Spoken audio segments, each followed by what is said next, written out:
Kamu pikir, kalau sudah berkorban habis-habisan untuk orang yang kamu cintai, mereka tidak akan pernah meninggalkanmu?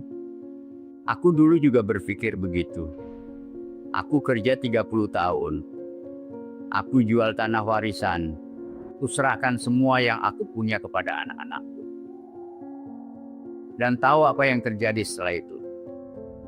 Aku tidur sendirian di rumah kontrakan kecil, sementara anak-anakku tinggal di rumah yang aku bangun dengan keringat aku sendiri.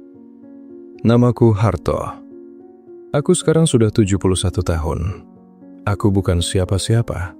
Bukan orang terkenal. Bukan orang kaya. Tapi aku pernah punya segalanya yang dianggap orang sebagai ukuran keberhasilan seorang ayah. Rumah besar. Sawah beberapa petak.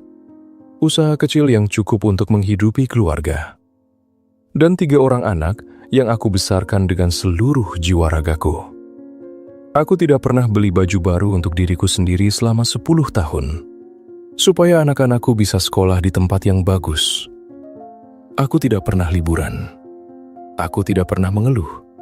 Karena bagiku, melihat anak-anakku bahagia adalah liburanku. Melihat mereka sukses adalah kesenanganku. Tapi hari ini, di usia 71 tahun ini, aku ingin bicara jujur. Untuk kamu yang masih muda, untuk kamu yang mungkin sekarang sedang berjuang keras demi keluarga, dengarkan aku baik-baik. Karena aku tidak ingin kamu mengulang kesalahan yang sama seperti yang aku lakukan. Dulu, aku adalah orang yang paling dihormati di kampung. Setiap ada hajatan, aku yang paling depan diminta duduk. Setiap ada masalah di keluarga besar, aku yang dipanggil untuk membantu. Karena aku mampu. Karena aku mau. 3 anakku, Dani, Rini, dan Bagas, tumbuh dengan tidak kekurangan apapun. Aku menyekolahkan Dani sampai sarjana teknik di kota. Aku biayai Rini kuliah keperawatan. Aku modalkan Bagas buka bengkel sendiri. Semua dari kantongku sendiri. Ketika Dani menikah, akulah yang bayar semua biaya pernikahan. Ketika Rini minta dibelikan motor untuk kerja, aku belikan tanpa berpikir 2 kali. Ketika Bagas bengkelnya hampir bangkrut di tahun pertama, aku jual 1 petak sawahku untuk menutup hutangnya. Dan setiap kali aku melakukan itu semua, aku merasa bangga. Aku merasa aku adalah ayah yang baik. Istriku, Murnia, sering bilang, "Pak, jangan terlalu dimanja, nanti mereka tidak belajar susah." Tapi aku tidak dengarkan dia. Aku bilang, "Biar Bu, kita kerja keras, supaya anak-anak kita tidak perlu susah seperti kita dulu." Sekarang aku tahu, itulah kalimat terbodoh yang pernah aku ucapkan dalam hidupku. Ketika aku menginjak usia 60, dokter bilang jantungku mulai bermasalah. Aku tidak boleh terlalu capek, tidak boleh terlalu stres. Saat itulah aku mulai berpikir untuk pensiun dan membagi-bagikan apa yang aku punya kepada anak-anakku. Waktu itu, aku dan istriku sudah tidak sekuat dulu. Istriku punya sakit lutut yang makin parah. Aku sendiri sudah tidak bisa kerja berat seperti dulu. Jadi aku kumpulkan ketiga anakku. Aku duduk bersama mereka di ruang tamu rumah yang aku bangun 25 tahun yang lalu. Dan aku bilang dengan penuh kebanggaan, "Bapak sudah tua. Bapak ingin kalian yang mengurus semua ini sekarang.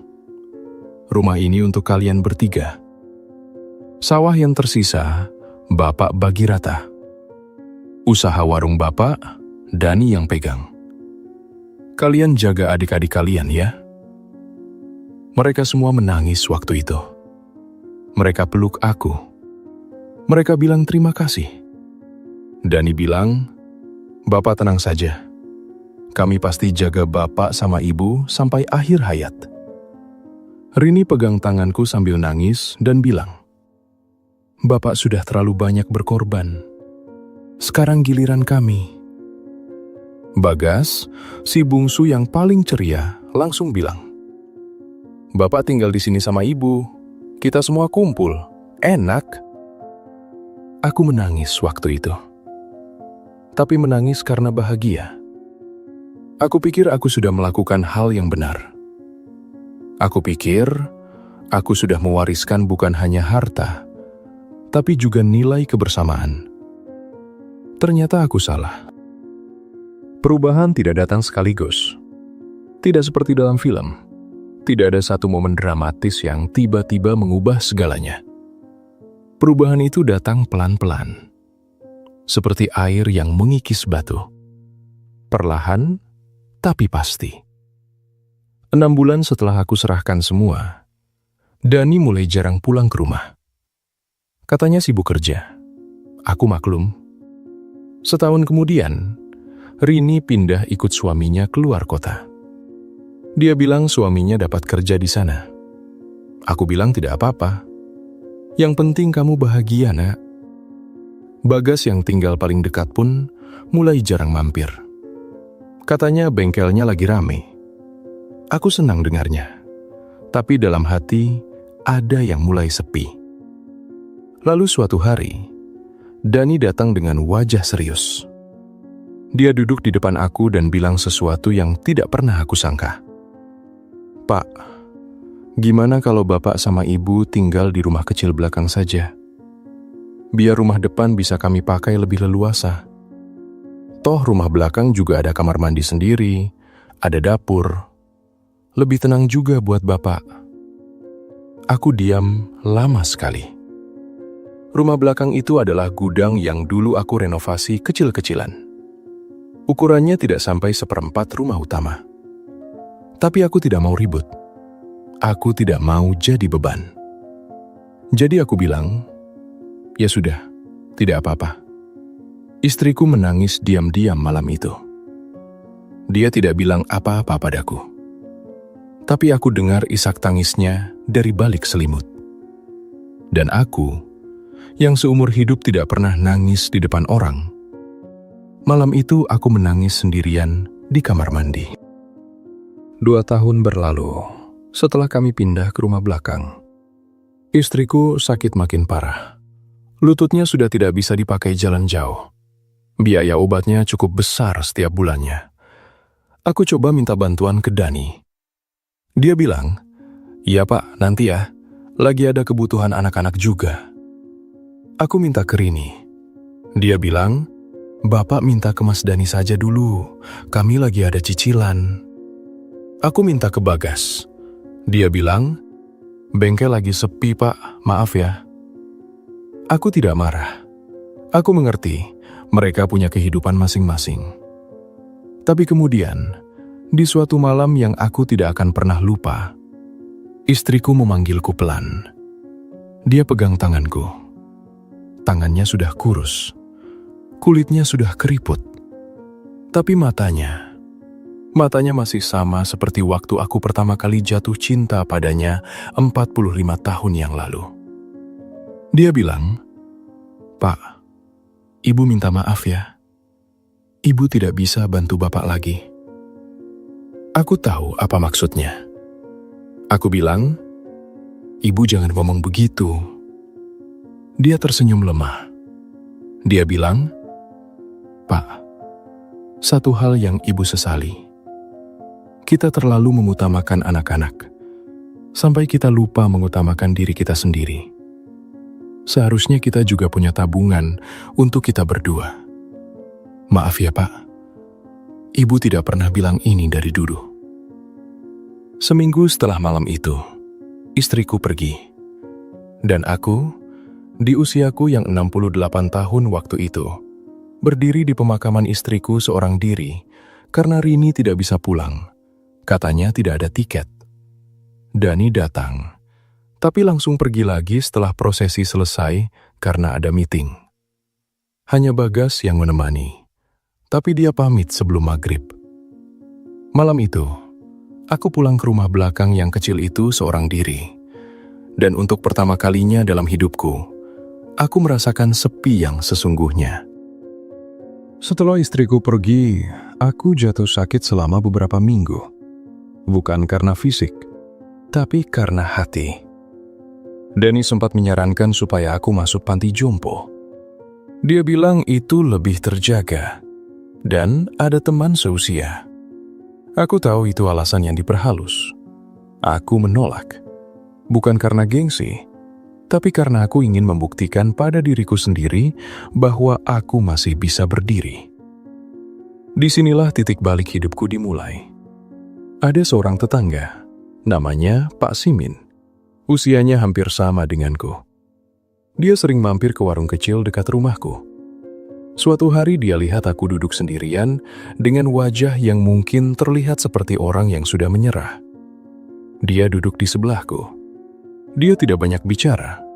Dia hanya pesan 2 gelas teh dan dia dorong 1 gelas ke arahku. Lalu dia bilang, "Orang yang masih hidup belum boleh berhenti." Itu saja, 8 kata. Tapi 8 kata itu menghantam dadaku seperti batu besar. Aku mulai keluar rumah lagi. Aku mulai ke masjid setiap subuh. Aku mulai ngobrol dengan orang-orang. Aku mulai menulis di buku kecil semua pelajaran hidup yang aku dapatkan selama 71 tahun ini. Dan perlahan, aku menemukan sesuatu yang tidak pernah aku sadari sebelumnya. Selama ini aku hidup untuk orang lain, untuk istriku, untuk anak-anakku, untuk kampungku. Tapi aku tidak pernah hidup untuk diriku sendiri. Dan sekarang, di usia 71 tahun, inilah pertama kalinya aku belajar mencintai diri sendiri. Kalau kamu masih muda dan mendengarkan ceritaku ini, aku ingin kamu benar-benar menyimak bagian ini. Pertama, jangan serahkan semua yang kamu punya kepada siapapun sebelum kamu benar-benar siap untuk tidak memiliki apa-apa. Termasuk kepada anak kandungmu sendiri. Cinta itu nyata, tapi ketergantungan finansial bisa mengubah dinamika keluarga dengan cara yang tidak pernah kamu bayangkan. Kedua, sisihkan untuk dirimu sendiri. Bukan karena kamu egois, tapi karena kalau kamu tidak punya apa-apa untuk dirimu sendiri di hari tua, kamu akan menjadi beban bagi orang yang kamu cintai. Dan itu justru lebih menyakitkan dari apapun. Ketiga, anak yang baik tidak ditentukan dari seberapa banyak yang kamu berikan kepada mereka. Aku memberikan segalanya. Tapi, aku tidak mengajarkan mereka untuk bertanggung jawab, untuk bersyukur, untuk tidak mengambil lebih dari yang mereka butuhkan. Itulah kesalahanku sebagai orang tua. Keempat, jaga pernikahanmu, jaga pasanganmu. Aku menyesal tidak pernah mengajak istriku berlibur. Tidak pernah membelikannya sesuatu hanya karena aku ingin, bukan karena ada keperluan. Aku selalu berkata, nanti, nanti, nanti. Dan sekarang, tidak ada lagi waktu untuk nanti. Kelima, punya kehidupan sosial di luar keluargamu. Punya teman, punya komunitas. Karena ketika keluargamu tidak ada, kamu tidak akan benar-benar sendirian. Pak Simin yang menyelamatkan aku bukan dari darah dagingku sendiri. Dia hanya tetangga biasa yang peduli. Aku tidak menceritakan ini untuk menyalahkan anak-anakku. Mereka bukan orang jahat. Mereka hanya manusia biasa yang tidak pernah aku ajarkan cara menjadi lebih baik. Dan itu salahku. Tapi aku juga tidak mau kamu meninggalkan cerita ini dengan perasaan takut atau benci kepada keluargamu. Yang aku inginkan adalah sederhana saja. Hiduplah dengan bijak. Cintai keluargamu, tapi jangan mengorbankan dirimu sampai habis. Berikan yang terbaik, tapi juga sisakan yang terbaik untuk dirimu sendiri. Karena pada akhirnya, tidak ada penerbangan yang bisa membawa penumpang dengan selamat kalau pilotnya sendiri kehabisan napas. Aku Harto, 71 tahun, masih belajar hidup. Dan kamu, yang masih punya waktu lebih banyak dariku, tolong jangan buang waktu itu untuk menyesali hal-hal yang seharusnya bisa kamu cegah dari sekarang. Terima kasih sudah mendengarkan cerita seorang tua yang ingin hidupmu lebih baik dari hidupnya.